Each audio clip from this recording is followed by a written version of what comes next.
at the desk they're saying I'm speaking very well English. Better than me, I think. No, my English isn't that good.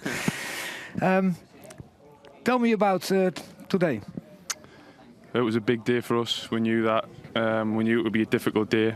Atmosphere was amazing, but we knew that we had to give it everything right till the end if we wanted to get the 3 points. And it was a bit of a roller coaster game at times, but you know we kept going right until the end and got our rewards and a massive 3 points for us. Roller coaster game. Can you explain that? Well, just 1-0 up. Obviously, then we concede. We get the penalty. When you missed the penalty, did you have the feeling Feyenoord was getting you by the throat? I felt as though it was a little bit more end-to-end, a little bit more open. I think they had some good chances and Passy made some brilliant saves. But at the same time, we were counter-attacking and I think Chris had a good chance, Wout had a good chance.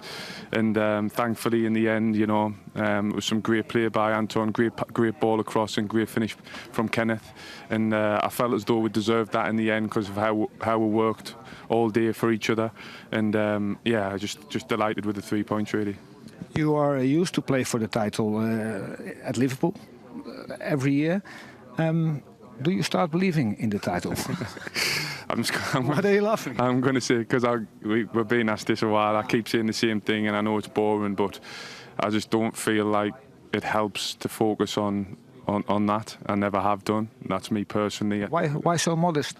I just feel like, you take each game as it comes. That's the most important thing. You concentrate on the next game. This is a huge game, derby game. Everyone's, adrenaline pumped up, and then, but next week is exactly the same points. You would get the same points for next week as well against Fortuna. But 12 points ahead of Feyenoord. Champions League football must be a goal, huh? Yeah, listen, I think, again, for us, I don't see a benefit looking too far forward. Personally, I've always set goals for the next game. Always, even when I was at Liverpool, it was always about the next game, the next challenge, because in football, things can change very quickly, for good and for bad. So you've got to stay focused and not get too high when you win big games, but also not too low when you lose them. So it's about trying to keep that consistency and focus on what we're trying to do and achieve, and we've got to fight every game for 3 points. You said in football things can change. Were you on your way to Monaco? And did you want to go to Monaco? Honestly, on the game the other night, as probably you could see if you've seen the game, I didn't really know. Galatasaray, you mean? Yeah, the game in midweek, I wasn't sure what was going on, to be honest. But thankfully, after the game, we had some conversations with the club. Again, the day after, at the arena, and we managed to, sort it out. And thankfully, we come to the conclusion that it was best for us to stay till the end of the season and then reassess then. But yeah, that's what we've decided to do as a club. And are you happy to stay? Of course, yeah, of course. And it's 100% sure. Yeah, we sorted it yesterday and the day before. Well, we sorted the day after the game here at the arena.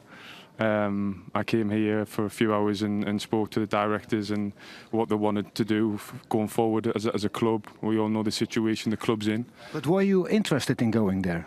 Yes. No, listen, I've always said, when you've asked, and I've been asked weeks ago, me plan was to stay here till the end of the season at least, and then reassess. Things change, there's been a lot written in the press over the last few days, which is bang out of order in my opinion. I think what's out of order? I think it was disrespectful, and I think it's lies. It's not the truth in terms of what has been said about me as a person, how I've been unprofessional, and I didn't want to play the games, and I wasn't going to play the games, and I was trying to force my way out. It was not true at all. So yeah, I felt hurt by that, because people can criticise the way I play on the football pitch. I don't mind that, but when it's personal. Especially when I'm a human being, I've got family, mum, dad, friends, wife, kids, and they're seeing stuff that's not true in the press, goes out to millions of people around the world on social media. I think it's bang out of order. I don't know where they get the sources from, but it was untrue. So you tell me now? I did my job. I played the game. I'm not sure many people would have if they knew all the information and what was going on in the background, but I did my job. The reason I wasn't captain, which people made a big thing about, was because I knew what was going on and I knew the information. I didn't feel comfortable being captain of the team on that night. But like I said, I felt as though I wanted to play. I said to the manager, I'll do my job if you need us to play. And that's what I did. And I think if you looked at my performance midweek and you looked at my performance today, I'm fully committed to the club. I give everything, and I'll do that as long as I'm an Ajax player. Yeah, you're right about it, your performance. But any regrets towards the supporters of Ajax? But I also thought your clapping, it looked for me as a sort farewell clapping. Yeah, because I didn't know. Honestly, I was, before the game, I found out some information and I wasn't sure what was going on. I wasn't sure what was happening. So, yeah, I was, potentially, it was my last game. But then I went and spoke to the directors after the game. We then spoke the day after here at the arena. And thankfully, we come to an agreement that everyone thought it was best for us to stay until the end of the season, which, of course, I'm happy about. Yeah.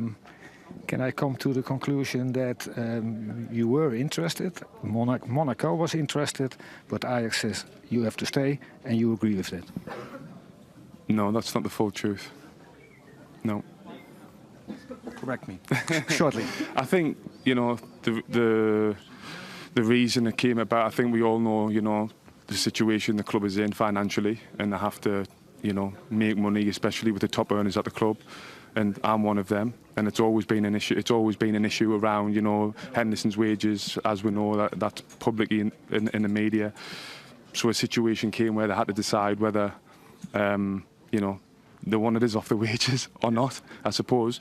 And we sat down, and yes, there was difficult conversations, of course.